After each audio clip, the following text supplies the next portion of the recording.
Hello and welcome. My name is Tracy Player, and today I wanted to give you a brief introduction to gamification.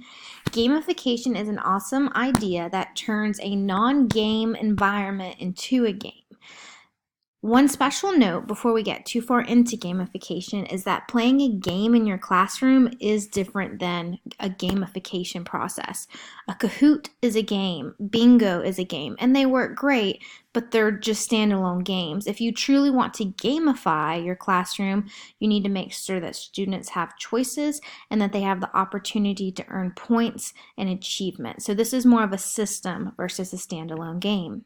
So reasons to try it. You guys can see the list in front of you. We all want to motivate our students more, grab their attention, increase their engagement, create a competitive spirit, and encourage strategic learning and problem-solving skills. So how do you do this? So ways to implement. Additive grading is one of my favorites. Normally students walk into your classroom and they feel like they have 100 the first day, and from there everything they do just lowers their average. Where in additive grading, while they start at 0, everything that they do throughout the semester or the year is increasing their grade. And if they don't do well on something, there's always a way to recover those points. So I think that's a really awesome concept.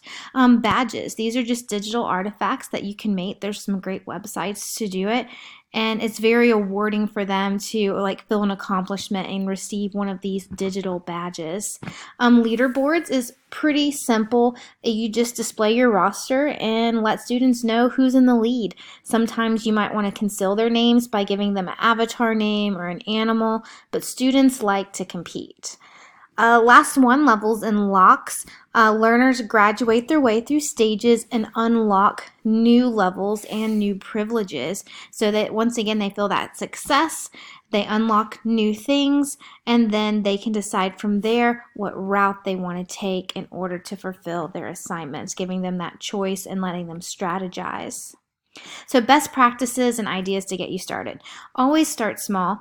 You can gamify your whole entire classroom, every single aspect about it, but that's really hard to do whenever you're starting from the beginning. So pick one element of your classroom, whether that be grades or if you want to increase behavior, and try to gamify it.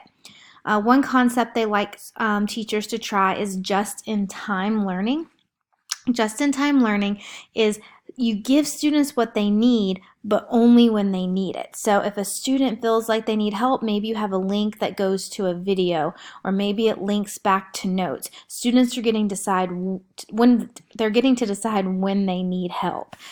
Choose a design that allows for collaboration. Students like to work together, and always let students have choice so that they feel like they have some control over their learning.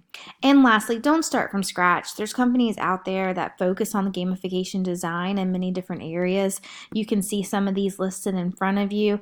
If you want to check out some examples online, I've included some for you, or you can Google your own. But thanks for listening, and hope you enjoy giving gamification a try.